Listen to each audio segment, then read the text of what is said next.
Hello, I'm Brent Stafford, and this is Aftermath of Murder Survivor Stories, a multi-part video series produced in support of the National Victims of Crime Week.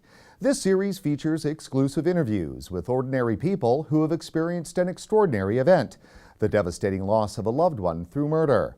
Aftermath of Murder goes behind the headlines as survivors share their stories about the loss, grief, trauma, and the hope for healing in the aftermath of murder.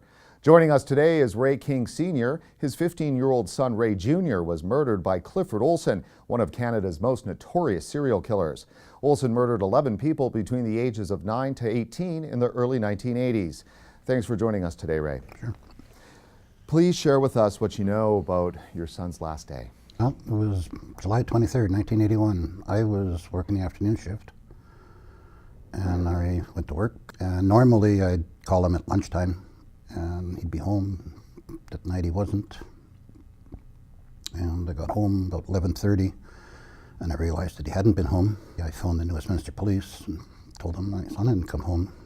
And they asked me, did he have a bike? And I said, yeah. I said, well, there's a bike tied up by the manpower office. You want to come down and identify it, which I did, and it was his. So you knew he was missing, yeah, for sure. And it was a time when a lot of kids were going missing. And this was Clifford Olson was terrorizing the Lower Mainland. Yeah, but we didn't know it then. Right. What did you know? That just kids were going missing. And nobody seemed to know anything about it. 2 weeks go by, and then what happened? I think it was August the 8th. I heard in the morning they found a body out at Weaver Lake. And the RCMP came by. They wanted information about Ray's dentist because there wasn't enough to identify him. They needed his dental records. And then they got that and they went away, and I waited and I waited and I waited all day, watched all the newscasts, read the papers. 11:30 at night, two of them show up unannounced to tell me that they were 80% sure it was Ray. And they'd let me know in the morning if it was him or not. And by that point I was a basket case. I had a friend there with me and said, how can you leave him like that? And so they phoned out to Chilliwack, and by that time they'd identified him. And I just felt something die inside of me.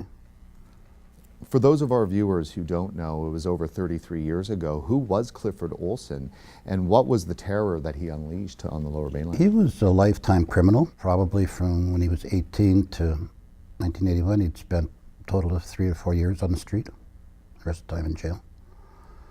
And then he started driving around the city, picking up our kids, taking them out to remote places, drugging them, raping them, killing them. He didn't discriminate either. It was boys and girls, different ages. It was eight girls and 3 boys. The youngest was 9 years old, Simon Partington. And the oldest was 18. She was a German girl. She was here on vacation, hitchhiking around the province. Ray wasn't the last, was he? No, he was number 8. And then there was 3 more. So describe how shattering it was, if you can. Oh, yeah. I don't know if I can describe it at all. He was my best friend. He was all my hopes, my dreams. Everything was gone. Like I said, I died inside. A big part of me. Tell us about Ray. Oh, he was beautiful. He was 15 years old. He was a happy kid. He loved everybody. He was pretty athletic. He played soccer, football, he skied. He had some artistic talent. I think we could have developed it had he wanted to go that route. He had a very keen mind. He could figure out people really, really well. And unfortunately, he trusted everybody. And did he actually trust Olson, from what you think now? Yeah, I guess so. He went with him. Can you describe to us what happened, what Olson did to your son? Well,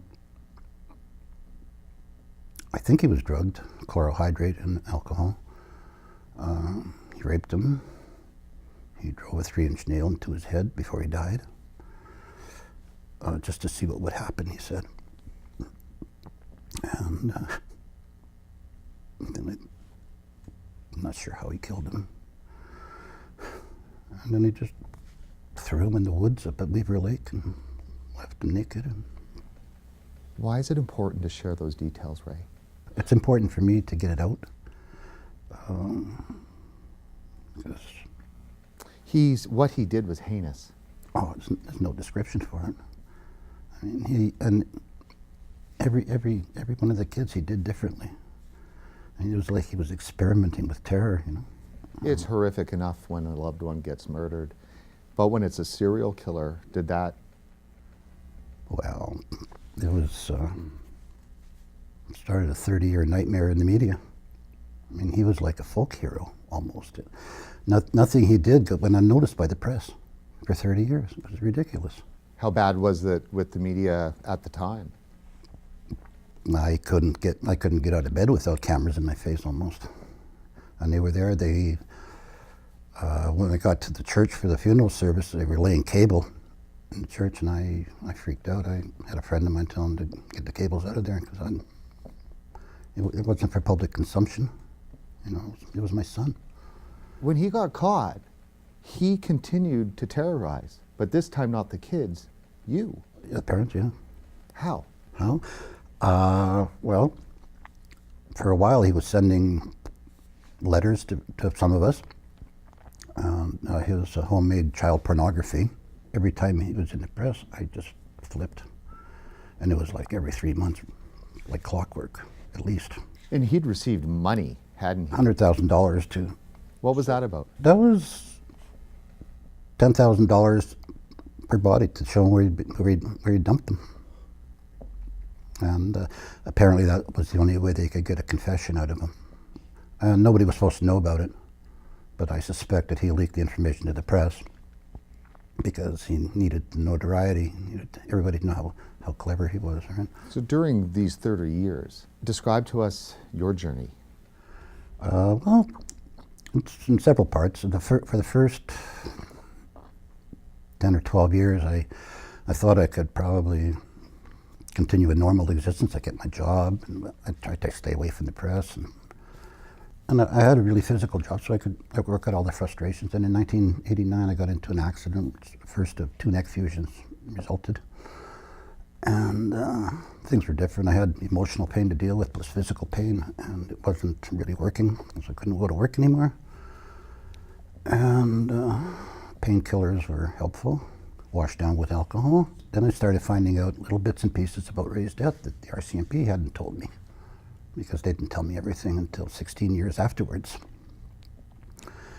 And I think I had a period of 2 or 3 years when I was really self-destructive with a lot of drugs, a lot of alcohol. How did you claw your way out of that? Well, it was kind of serendipity. I was at a mall one day, and Chris Simmons, whose daughter had been murdered, was there collecting petitions for Caveat, BC. And I stopped to talk to him. We talked a while. He said, let's go have a coffee. And spent about 2 hours with him. And at the end of the time, I decided I'd join up with him with Caveat and actually change things. And these are homicide support groups? Yeah, it was a grassroots. How important is that? It's very important, because when this happens, we're all alone. It's important that we can tell people how we felt. And I hadn't done any of that until probably 1994 or something. When Olson died, how did that change things for you? Oh, it was night and day. I felt the weight of the world lift off my shoulder when he died, because I knew I didn't have to deal with him anymore. Because it was constant for 30 years. It was just in the press all the time. So describe to us, our viewers, how you're getting through. Describe hope, if you can. Well, I think hope has to exist in my ability to help others in my situation now. And since I started being vocal about things, it's a lot different. I've recently got involved with an organization called LINK. It's long-term inmates now in the community, organized by Glenn and Sherry Flett. And they're all about restitution to society. Then last summer they asked me if I'd care to work with them. And I said, sure. It's been really good. I think it's part of my healing. I have a different outlook on life. I can see that there are people who can be rehabilitated. They're not like Olson. So I think I'm on the right track now. So there is hope. Yes. It won't be the same as it was before, but there's hope. If you or someone you know has experienced a loss through homicide, go to the BC Victims of Homicide website at bcvoh.com to find available resources and information on upcoming support groups. If you're interested in volunteering or to make a donation, visit the BC Bereavement Helpline website. This has been Aftermath of Murder Survivor Stories.